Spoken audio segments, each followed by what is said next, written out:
¿Estamos? Reanudamos la audiencia. Después de deliberar, el tribunal por unanimidad ha resuelto condenar a Elías Damián Figueroa Mayer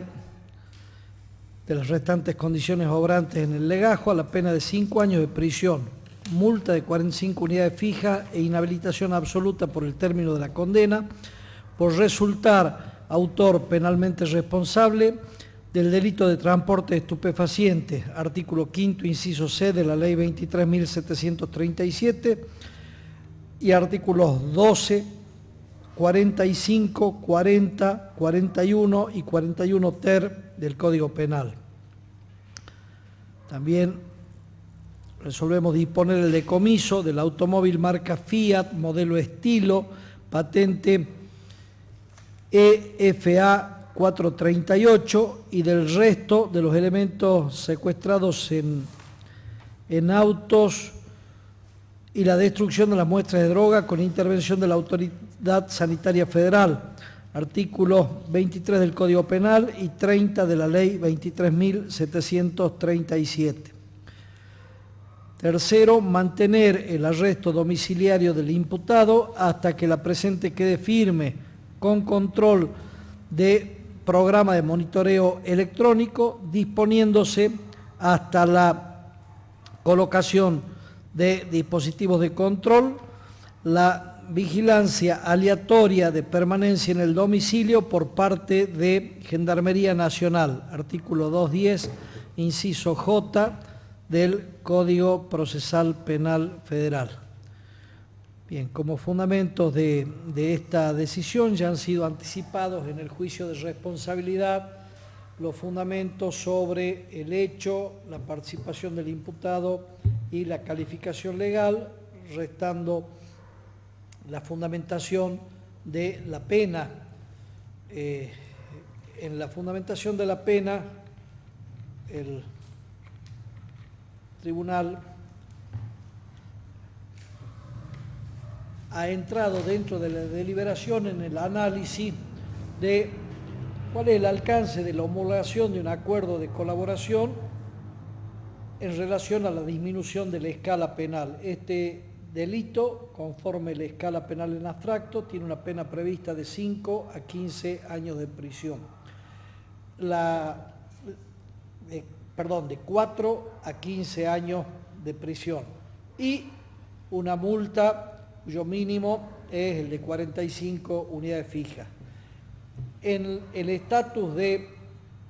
arrepentido con delación premiada, en el que se ubicó el acusado en la etapa de la investigación penal y en la que finalmente viene desde esa posición a juicio con el acompañamiento de la acusación que les reconoce o entiende de que es el estatus que le corresponde, que es la ubicación, esto le genera, le abre una expectativa de reducción de la escala es de 4 a 15, le abre una expectativa de reducción conforme la disminución de la escala en abstracto para los casos de delitos tentados con relación a los delitos consumados. En este supuesto, la expectativa, el horizonte de expectativa de reducción de la escala lleva la penalidad en abstracto de un mínimo de 2 años a un máximo de 10 años si es que la escala se reduce en 1/3 sobre el máximo. Dentro de esta escala, el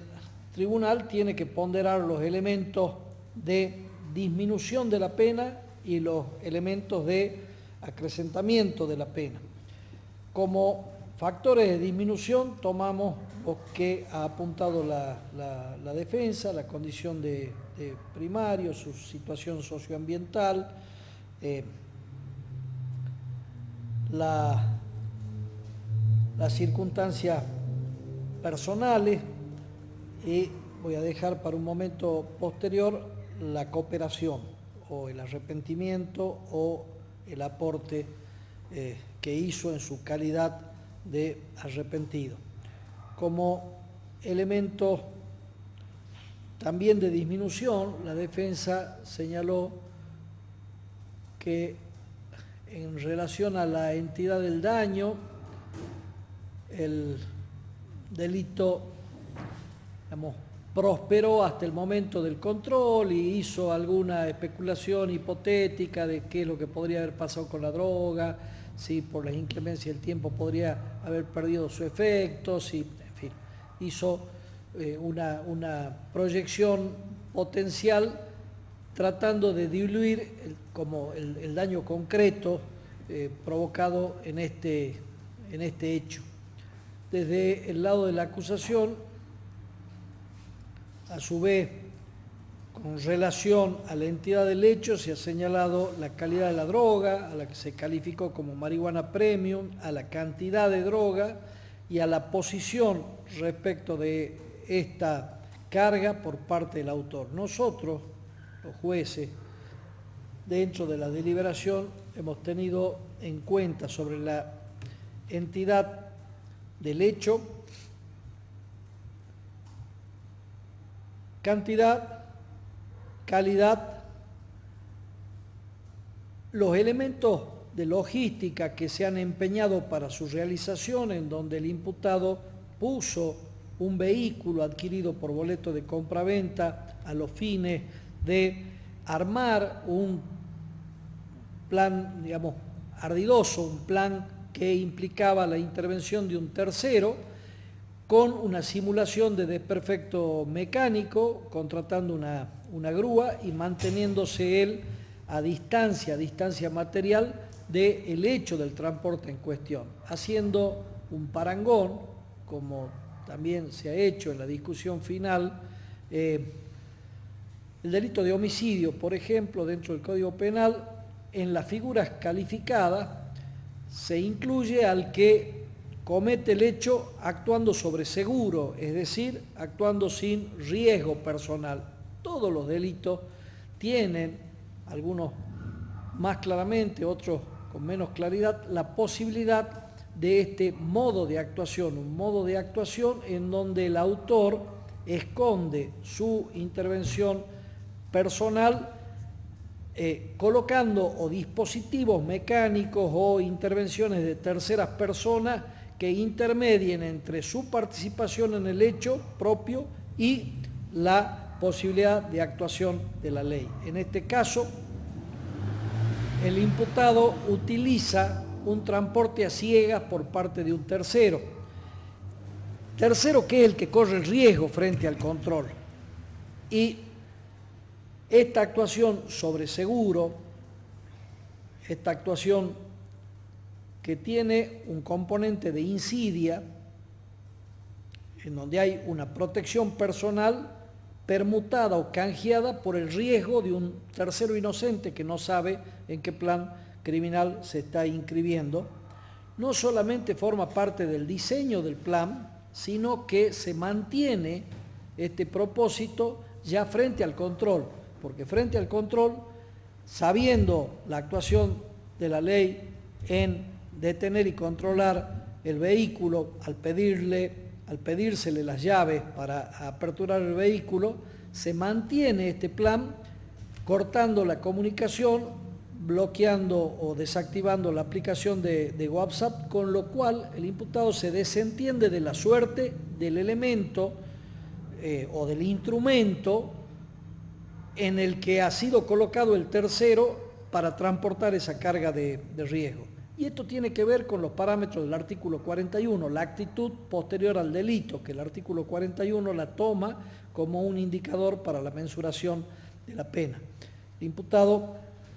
como actitud posterior al delito, mantiene esa elaboración de colocar un tercero que responda en sustitución de la responsabilidad propia que le pertenece. Y da un paso más cuando pide a sus consortes, a los que finalmente delata en la delación premiada, que alguien vaya a hacerse cargo, es decir, vuelve de nuevo a mantener la misma actitud. Esto tiene que ver con un monto sobre la culpa, sobre el elemento objetivo del tipo tiene que ver con un dolo que no es estático para la pena, sino que es dinámico, porque a diferencia del dolo en la realización del tipo penal, que es estático, el dolo en la pena puede decrecer o aumentar conforme sea el comportamiento que adopta frente al hecho el imputado. Comportamiento que puede implicar una reducción de daños, en los casos de delito con víctima, cuando hay un arrepentimiento activo y se auxilia a la víctima, se la ayuda. En los delitos de peligro abstracto, cuando no solamente frente al descubrimiento del hecho, digamos, se adopta una posición de arrepentimiento, sino de cooperación con la autoridad para que los efectos de este delito en cómplices y encubridores se minimicen con una alianza que el propio imputado hace con la ley, como en los casos de acuerdos de cooperación por delación premiada. En este supuesto, el imputado, como actitud inicial frente al control, es persistir en el delito y convocar a algunos elementos, a algunos consortes dentro del plan criminal, a que vuelvan a intervenir poniendo intermediarios entre la responsabilidad que le corresponde y la actuación de la ley. Esto lo tomamos como un elemento de cargo. Como otro elemento de cargo es el rol que tiene dentro de este hecho, porque no es un mero transportista que se decide al transporte en forma ocasional por una tentación momentánea, sino que participa, como lo ha señalado la acusación, en un plan que tiene una elaboración, que tiene una preparación que se mantiene en el tiempo, que inclusive hay una maquinación para armar una logística de engaño a la autoridad, tratando de hacer creer en la simulación de un desperfecto. Y por otra parte, su posición excede a la del mero transportista porque toma decisiones que nos lo presentan en un rango, por lo menos intermedio, dentro de lo que es la configuración del ilícito. El imputado decide cuánta droga es la que va a remesar entre un discrecional de 30 o 60 kilos, conforme las pruebas que se han presentado en esta audiencia. Es el imputado el que finalmente toma la decisión de cuánto es lo que va a mandar, lo que lo muestra con una capacidad de decisión sobre algunos elementos del hecho penal. Tenemos en cuenta también, ya lo he dicho me parece, la calidad de la droga.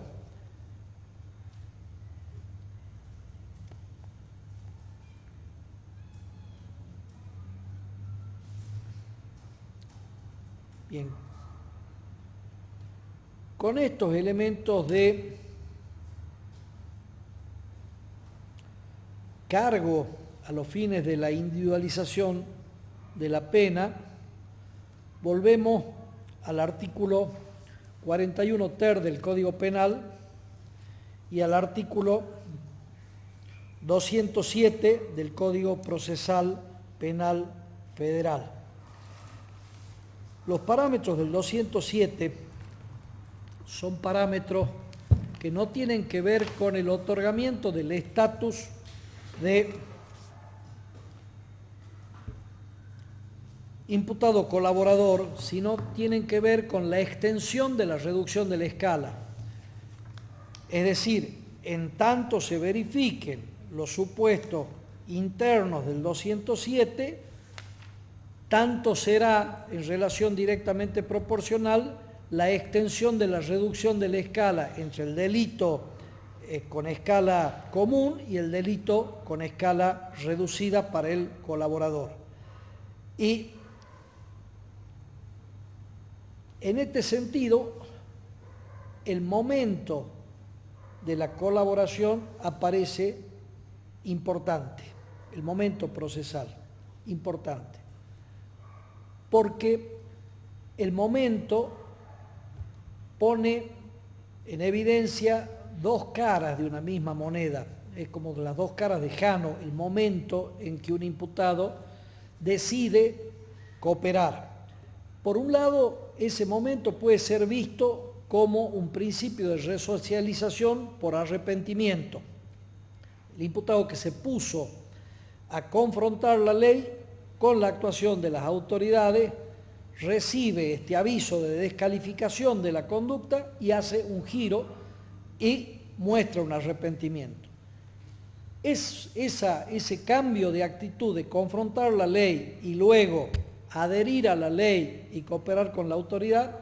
que puede ser visto desde el punto de vista del imputado como un signo de arrepentimiento, no va a ser indiferente si lo hace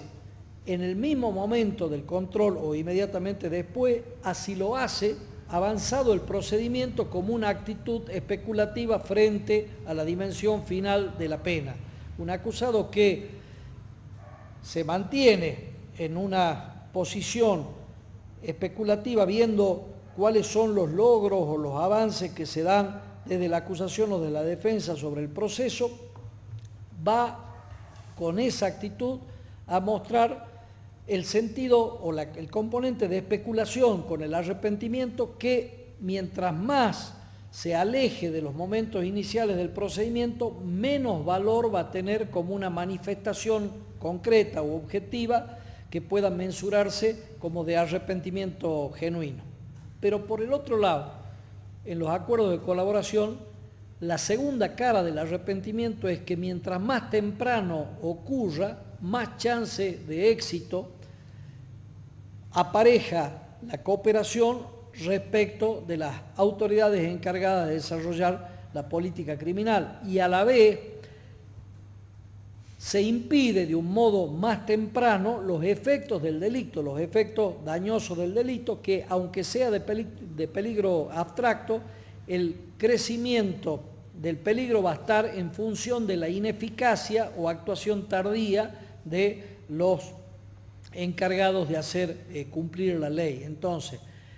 ya no desde el punto de vista subjetivo, sino desde el punto de vista de la mensuración de la calidad del aporte. Un aporte tardío es un aporte que va perdiendo calidad respecto del aporte temprano. Estas decisiones tienen un precio en premio o tienen un precio en disminución del premio en la medida en que se hagan de una manera temprana y oportuna o se hagan de una manera tardía. Y esto no solo está subrayado por el artículo 207 en el inciso C, cuando toma como parámetro el momento procesal en que el imputado brinda la colaboración, sino en el último párrafo de este artículo, en donde dice: se beneficiará especialmente a quien se arrepintiere en primer término, porque le interesa a la política criminal receptada en la política legislativa, que da un tratamiento preferencial a este tipo de acuerdos de cooperación, le interesa especialmente que esto ocurra en los primeros momentos del proceso, porque tomado en los primeros momentos del proceso va a ser siempre más efectiva la actuación de la ley, porque el fiscal encargado de la acusación va a dejar de confrontar con el acusado un duelo de acreditación o negación del hecho y va a producirse un acuerdo entre el imputado, la defensa y el fiscal, en donde juntos van a trabajar por un objetivo común, que es cancelar los efectos del delito. Cuando esto se hace rápido, los efectos esperables en términos de política criminal son totalmente distintos que los que se hacen en las últimas palabras en un juicio o los que se hacen durante un debate, cuando ya se ve que la amenaza de la actuación de la ley penal resulta inminente. Y esto no tiene que ver con una cancelación ni una disminución del derecho que todo imputado tiene a declarar o no declarar, a mantener silencio o no mantener silencio. Ese derecho está intacto, pero es una opción que la ley le da para obtener un beneficio, y el quantum del beneficio va a estar en función de estos parámetros. Lo que estoy queriendo señalar es que un imputado que accede al estatus de colaborador no tiene ganada la escala de la mitad del mínimo y el tercio del máximo. Tiene la expectativa A, y la expectativa A va a estar en función de estos parámetros, de los avances de la investigación, del momento en que lo hace, de la gravedad de los hechos que se le atribuyen al mismo imputado y la responsabilidad que les corresponde, de la utilidad de la información, del tipo y alcance de la información. Todos estos parámetros son los que van a dar el quantum o la intensidad de la reducción de la escala. No por una homologación de un acuerdo ante un juez de garantía ya tiene ganada una escala, y la tiene ganada con tabla fija, tabla mínima fija, tabla máxima fija, sino tiene un horizonte. Por eso también la oportunidad de la delación premiada tiene una importancia para el propio imputado, ya no solamente en cuanto a un indicador de arrepentimiento y a una posibilidad de éxito de la política criminal, sino también tiene una posibilidad de beneficio que se amplía o se recorta de acuerdo a cuándo utilice esta herramienta procesal imputado. En este caso concreto, y ya viendo estos parámetros concretos, el tribunal en la deliberación ha entendido que el monto del dolo como elemento objetivo del tipo es un indicador que, excluido el acuerdo de colaboración, podría haber dado una pena muy alta. Es decir, la reducción la estamos haciendo en nuestra valoración, no es que no estamos haciendo la reducción. Es más, el tribunal, cuando mira la escala del delito sin un acuerdo de colaboración y del delito con un acuerdo de colaboración, no puede dejar de hacer ponderaciones respecto del modo que mensuramos la pena con otros casos, con otros delitos, en los elementos que puedan haber comparables entre este y otro caso. Y sin el acuerdo de colaboración, sin el valor del acuerdo de colaboración y sin la reducción de la escala, a este hecho lo calificamos como un hecho grave en sus dos parámetros: grave en cuanto a la culpa, grave en cuanto al hecho. La gravedad va más allá de una relación con los kilos. La gravedad no es solamente cuántos kilos y cuán grave es el delito, sino cuán elaborado, cuán persistente, cuán sostenido es el plan criminal, con qué posición dentro del plan criminal se ubica la persona y qué decisiones toma inmediatas al delito cuando en esas decisiones hay sacrificio de derechos de tercero. Hay una persona que estuvo, digamos, con un riesgo cierto frente a la ley y sin embargo se asumió ese costo persistiendo en una actitud de mantenerse a resguardo, a seguro. Tiene todo el derecho de hacerlo, un imputado tiene todo el derecho de hacerlo, de eludir a la justicia, pero no puede abrigar el derecho de que cuando esto afecta a un tercero que ha sido utilizado de una manera ciega en un hecho que podía traer consecuencias penales y que de hecho las trajo por todo el momento que vive esta persona el control, no tenga eso un impacto dentro de la pena.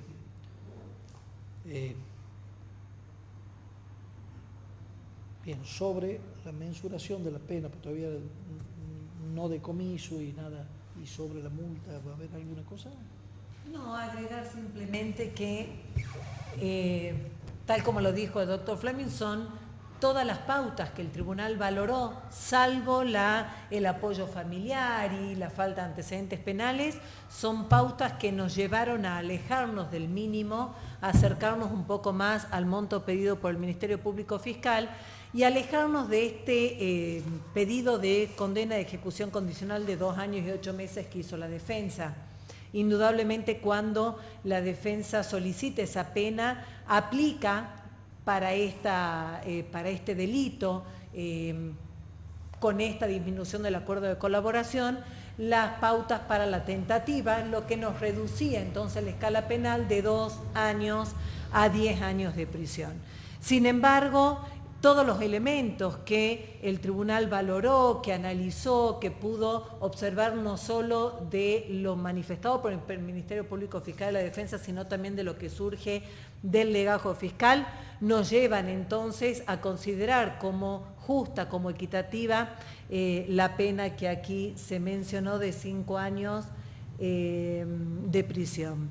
Es el propio imputado quien contrata a Agüero, no solamente compra este vehículo a través de un boleto de compraventa, lo que nos hace referencia a este momento de preparación del delito, hace la compra, viaja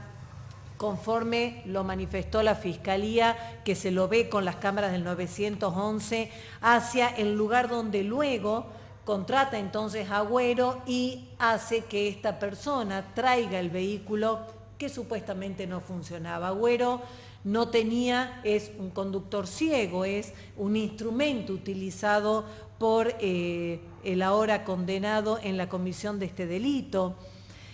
Y aquí entonces, dijimos en los momentos previos, hay una preparación, hay una determinación clara en lograr con el cumplimiento de este fin último, que era el traslado de la droga hasta su destino final, que no podemos saber en este momento cuál era. Avanzando dentro del día del procedimiento, una vez detenido Agüero, el imputado, y Agüero se comunica haciéndole saber que había sido detenido, que estaba en esta situación, el imputado se aleja, pierde contacto, no contesta más los llamados de esta persona que nada tenía que ver en este hecho. No solamente eso, sino que luego desaparece, digamos, es buscado por la prevención, no se hace presente inmediatamente.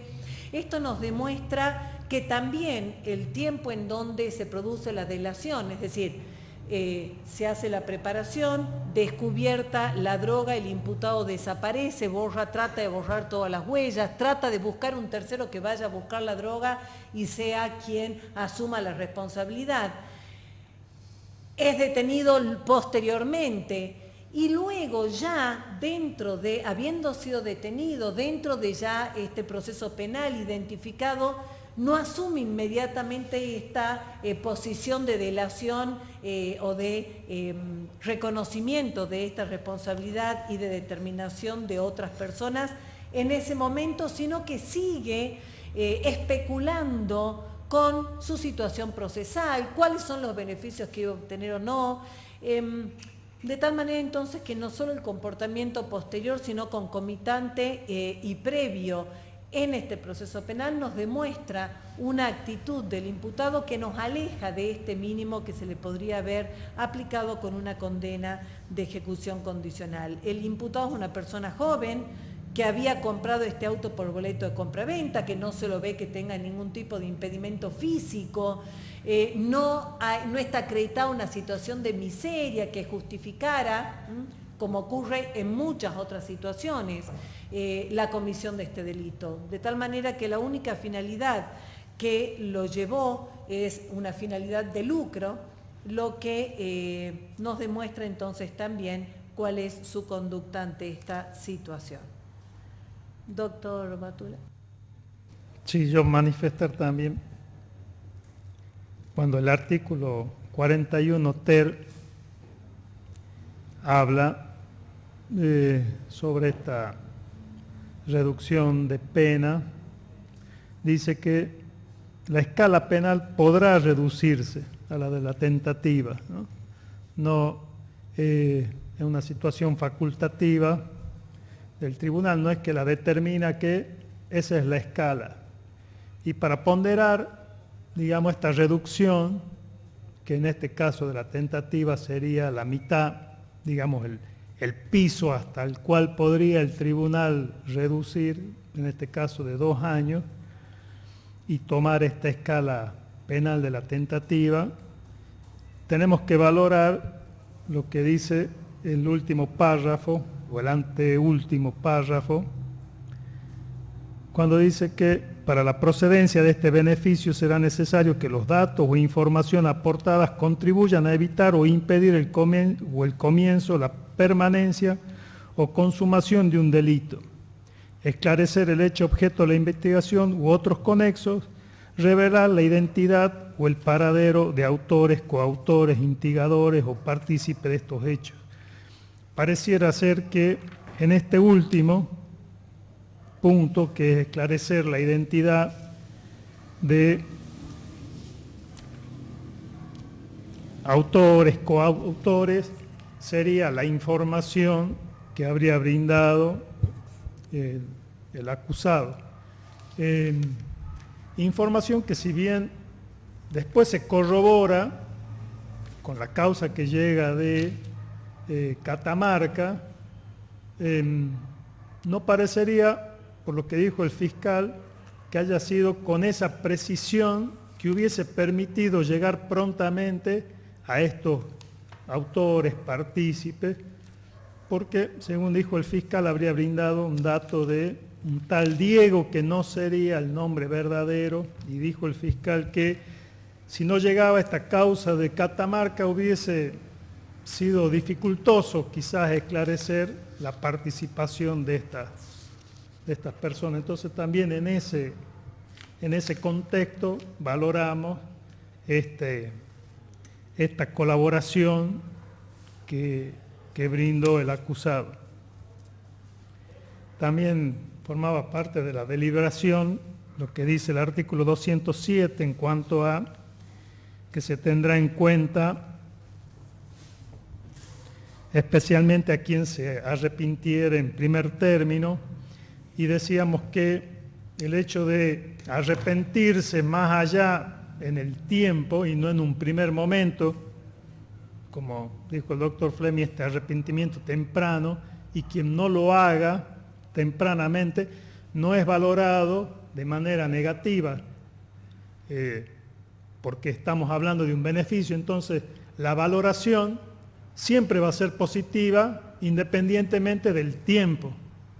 pero sin duda que si es tempranamente, en un primer momento, como un arrepentimiento, va a ser valorada de manera más positiva para tener en cuenta al momento de la determinación de la pena.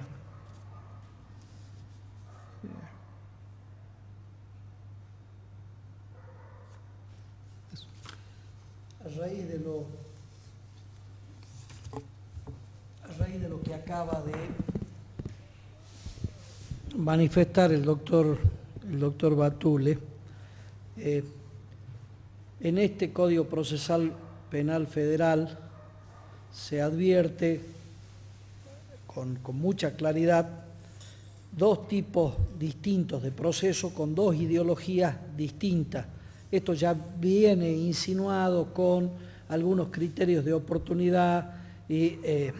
algunas modificaciones al Código Penal, como por ejemplo el 41 ter, pero desde el punto de vista procesal, este código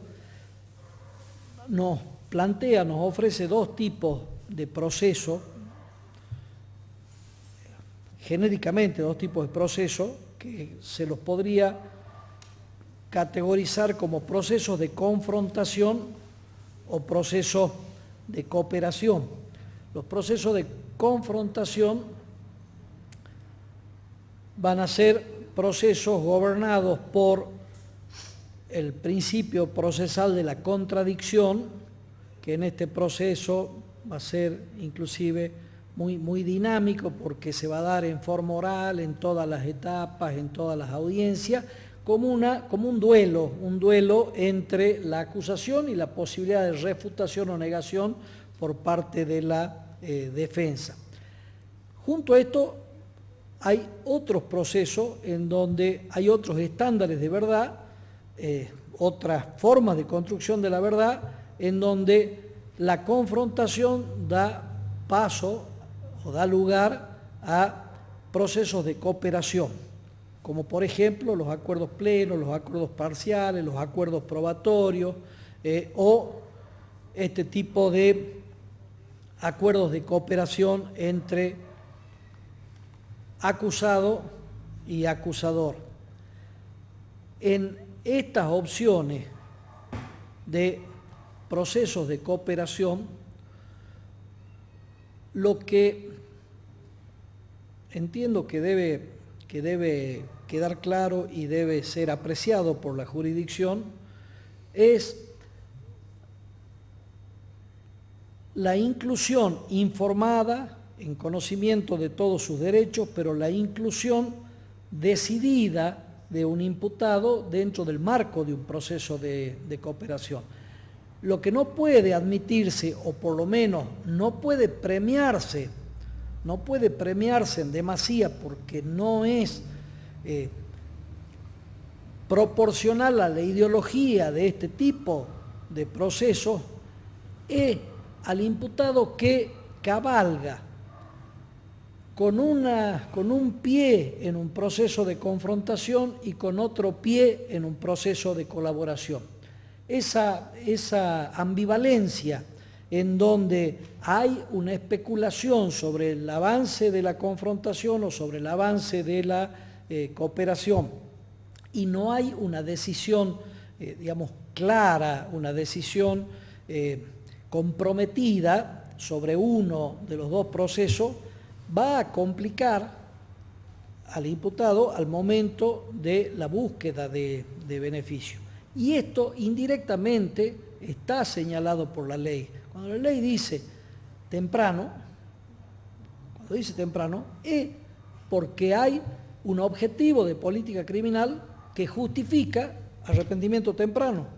cooperación temprana. Cuando dice la ley,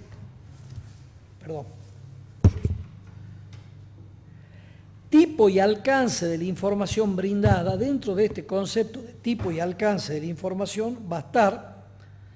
no solamente el valor de la información, sino la precisión, las circunstancias de tiempo, modo y lugar, los detalles de verificación, es decir, lo que antes se llamaba confesión circunstanciada en relación a las confesiones no circunstanciadas. Y había un valor distinto en los viejos sistemas procesales, aquel que hacía una confesión circunstanciada y que proporcionaba los elementos de verificación de su dicho, que aquel que hacía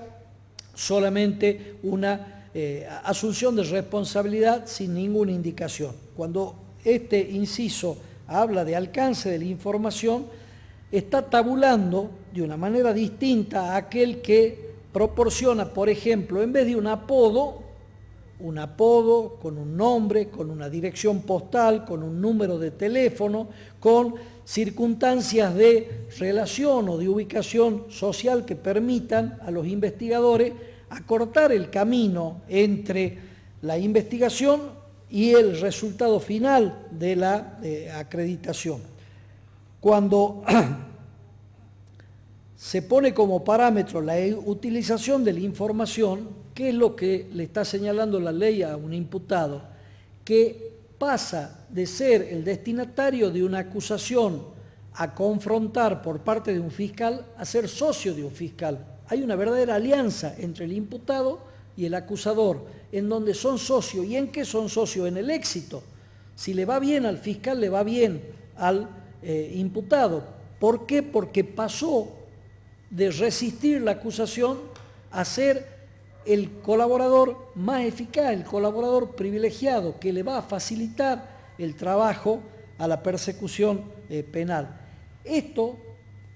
implica un cambio de posición, implica que cuando se entra en un acuerdo de colaboración, mientras más rápido mejor y mientras más decidido mejor. Si el ingreso es tardío y la decisión es una decisión especulativa en donde se dice pero no termina de decirse, entonces al final del proceso de colaboración, quizás la expectativa de beneficio va a ser más reducida. Bueno, en este sentido valoramos el momento. Y en esto le asiste razón al señor fiscal, en donde la decisión del momento es una decisión que tiene que ver con el alcance del beneficio. El alcance del beneficio tiene en un extremo la pericia del acusador, que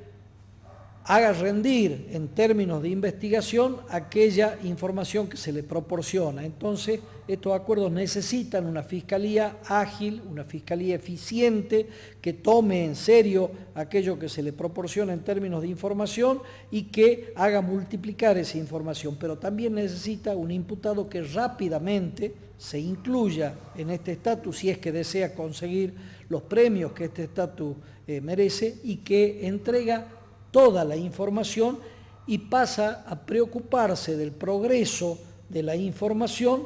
como parte de un equipo común en donde dejaron de confrontar y están tratando de conseguir el éxito de la ley. Todo esto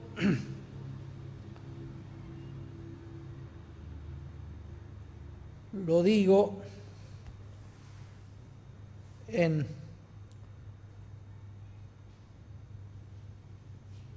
función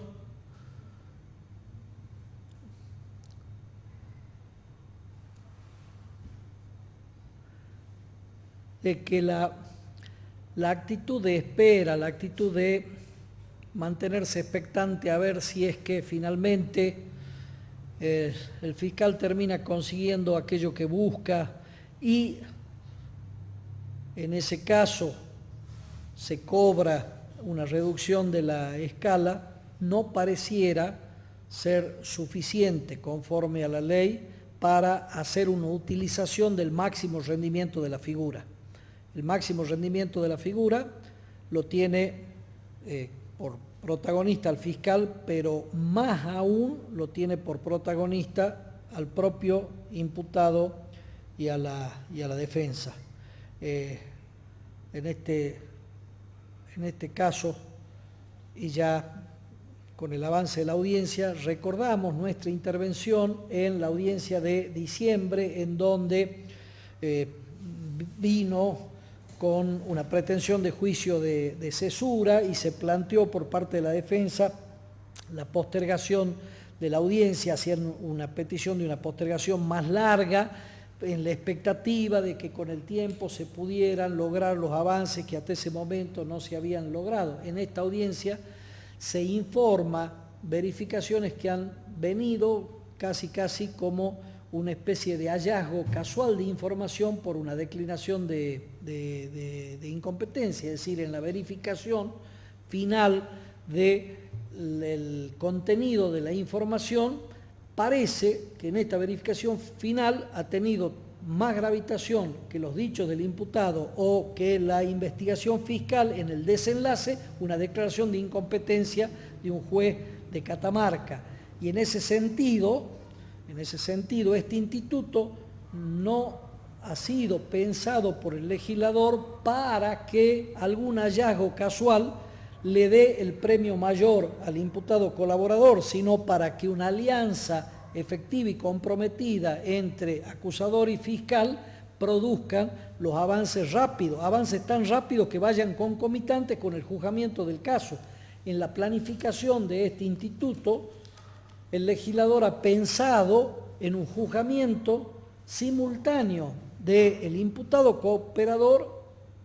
el imputado que tiene una delación premiada, con el resto de los intervinientes en el delito, que acá estén sentados todos los que participaron, porque si la información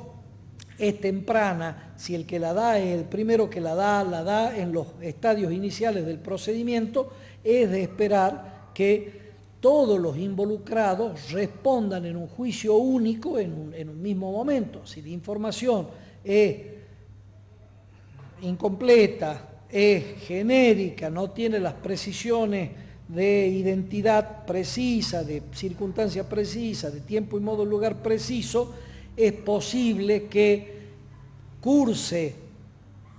dentro del tiempo, en forma primera, el juicio sobre el imputado que coopera y en un segundo momento temporal se vaya por el resto de los cómplices. Esta visión es patológica del instituto, no es la mecánica del instituto. La mecánica del instituto es que en la misma causa y dentro del mismo curso del proceso se produzcan avances por un acuerdo temprano entre acusador y acusado y por supuesto su defensa. En cuanto a la pena, que la fijamos en 5 años, aplicamos la multa de 45 unidades sobre la que no opera, que es pena conjunta, y sobre la que no opera la reducción. No es alcanzada la reducción de la escala en las penas de inhabilitación y en las penas de multa. En cuanto a la modalidad de la medida cautelar con la que viene a juicio el acusado, el artículo 309 impone a los jueces la obligación, dice, los jueces deberán, en caso de sentencia condenatoria de imputados que no estén en prisión preventiva, adoptar una o varias de las medidas de coerción previstas en el artículo 210 de este código a fin de asegurar el cumplimiento de la condena. No ha habido como medida de coerción en este caso ninguna petición especial. El fiscal sí pidió que finalmente la condena en su ejecución se realice mediante ejecución efectiva. Hasta tanto, el tribunal tiene que hacer una ponderación de las medidas del 210 conforme al 309 del Código Procesal Penal y entendemos que no habiendo incumplimientos del imputado, que se nos ha señalado por parte de la acusación que viene dando cumplimiento a las condiciones del arresto domiciliario, no habiendo ningún motivo para modificar esta situación, su arresto debe mantenerse hasta que la condena quede firme con la imposición de un dispositivo de monitoreo electrónico. Hasta tanto eso resulte cumplido, un control aleatorio por parte de Gendarmería Nacional. En cuanto al decomiso, el decomiso del vehículo se justifica por haber sido un elemento utilizado en el ilícito, lo mismo que su teléfono celular, el teléfono celular del acusado incautado al momento de la detención. La destrucción de droga o de las muestras de droga por imperio de la ley, por el artículo 30 de la 23.737. Sí, solo aclarar cuando dice, como ya lo refirió el doctor Fleming, también el decomiso es el celular, y cuando en la parte resolutiva, cuando él leyó el decomiso del vehículo y demás elementos, bueno, dentro de esos demás elementos es el celular iPhone. Bien, si no hay otra cuestión. Ninguna de nuestra parte. Bien, damos entonces por concluida la audiencia. Queda sin efecto, ¿no? Claro. Bien.